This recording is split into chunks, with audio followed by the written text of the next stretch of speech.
उषा का सगा बेटा सुनील और बहू कीर्ति उन्हें उनके सौतेले बेटे के साथ छोड़कर जा रहे होते हैं। बेटा, तेरी जब कमाई बढ़ जाएगी कम से कम तब तो मुझे तू लेने आ जाना। हाँ हाँ माँ, क्यों नहीं। चलो भी, अब कितना लेट कर दिया है, टैक्सी इंतजार कर रही है बाहर।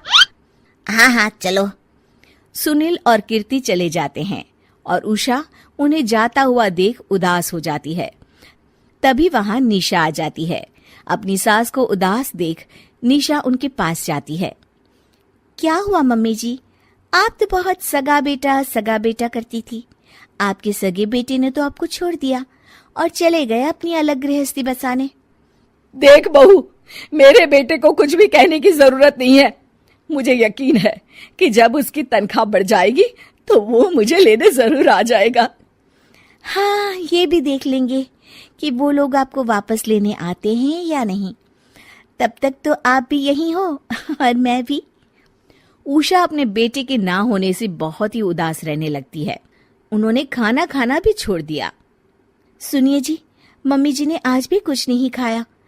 जब भी खाने के बारे में पूछती हूँ तो कह देती हैं भूख नहीं है और अपने कमरे में ही बैठी रहती हैं। ये सुनकर ऋषभ अपनी माँ के पास खाना लेकर जाता है। माँ, सुनील बेटा आ गया तू? ओह, तू है। माँ, मैं खाना लाया हूँ, खा लीजिए प्लीज। आप ऐसे भूखी रहेंगी तो बीमार पड़ जाएंगी। मुझे भूख नहीं है, ले जा तू खाना। ठीक है, फिर जब तक आप नहीं खाएंगी मैं भी नहीं जाने वाला यहाँ से। अरे तू क्यों जिद करता है? कहा ना मुझे भूख नहीं है। अरे मम्मी जी, आप खा भी लीजिए ना, ये कितने प्यार से आपको खिला रहे हैं, उसकी तो कदर कर लीजिए कम से कम। अरे तू क्यों बीच में हमेशा अपनी टांग अड़ाती है? ठीक है, लाओ दे दो। कम से कम खाने के बाद तुम दोनों तो इस कमरे से जाओगे। उषा खाना खा लेती है और ऋषभ और निशा ये देखकर खुश हो जाते हैं। चलो, कम से कम माँ ने खाना तो खा लिया। उषा एक दिन सुनील को फोन मिलाती है। हेलो बेटा सुनील, तू घर मिलने आ जाना बहू को लेकर। कितने दिन हो गए, बहुत मन कर रहा है मेरा। हाँ हाँ ठीक है माँ, ऑफिस में बहुत काम है, टाइम मिला तो आ जाऊंगा। सुनील फोन काट देता है। हेलो सुनील बेटा। सुनील की बात सुनकर उषा उदास हो जाती है। तभी वहां ऋषभ आ जाता है। माँ, ये देखो, मैं जलेबी लाया हूं तुम्हारे लिए, तुम्हें बहुत पसंद है ना? उषा जलेबी देखकर बहुत खुश हो जाती है। अरे वाह, जलेबी ला दे। उषा जलेबियां खा रही होती है और ऋषभ अपने कमरे में चला जाता है। देखा मम्मी जी, आपका ये कितना ख्याल रखते हैं, और प्यार सगे और सौतेले से नहीं आका जा सकता। आपको उदास देखकर ये आपके लिए तुरंत जलेबी ले आए, यही तो प्यार होता है। ये कहकर निशा वहां से चली जाती है और उषा सोचने लगती है, शायद तू ठीक कह रही है बहू। उषा देखती है कि ऋषभ उसका बहुत ख्याल रखता है और उसे उसकी गलती का एहसास होने लगता है। एक दिन सुनील और कीर्ति घर पर आते हैं। उषा उन्हें देखकर खुश हो जाती है।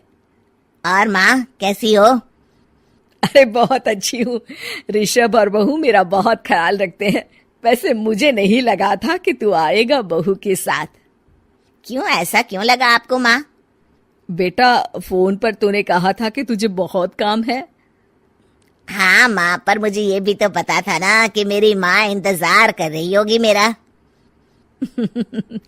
ना बेटा ना, मैं तो इंतजार नहीं कर रही थी, मैंने तो उम्मीद ही छोड़ दी थी। सुनील को ये देखकर अजीब लग रहा होता है कि उसकी माँ ऋषभ से अब बहुत अच्छे से बात कर रही होती है और उसके आने की उनको कोई खास खुशी भी नहीं होती है। अपनी माँ का ध्यान न पाकर उसे थोड़ी सी जलन महसूस होती है। माँ, ये देखो मैं क्या लाया हूँ, साड़ी तुम्हारे लिए। हाँ बेटा, अच्छी है साड़ी तो। अच्छी है तो फिर आप आज इसे पहनो और फिर कहीं घूमने चले जाते हैं। बेटा, ऋषभ ने भी मुझे साड़ी दी थी, आज तो मैं वही पहनूंगी। तेरी दी हुई साड़ी फिर कभी पहन लूंगी। सुनील को अब बहुत ही ज्यादा जलन हो रही होती है।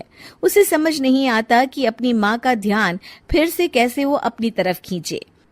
रात हो जाती है और उनके जाने का वक्त आ जाता है।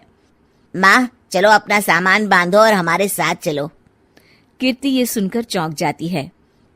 ये क्या कह रहे हैं आप? हम सासू माँ को लेने थोड़ी ना आए थे। अरे तुम चुप हो जाओ। माँ चलो जाओ, अपना सामान बांध लो। आप मेरे साथ आ रही हो, मैंने कह दिया तो कह दिया। अरे पर बेटा, तेरी तो तनख्वाह कम है, मैं तुझ पर बोझ नहीं बनना चाहती। अरे मुझ पर बोझ नहीं हो माँ, बस आप चलो ना, मैं लेकर ही जाऊंगा आपको। नहीं बेटा, अब मैं नहीं आना चाहती। मैं तो अब ऋषभ और बहू के साथ ही रहूंगी। ये सुनकर ऋषभ चौंक जाता है। ये क्या कह रही हो माँ?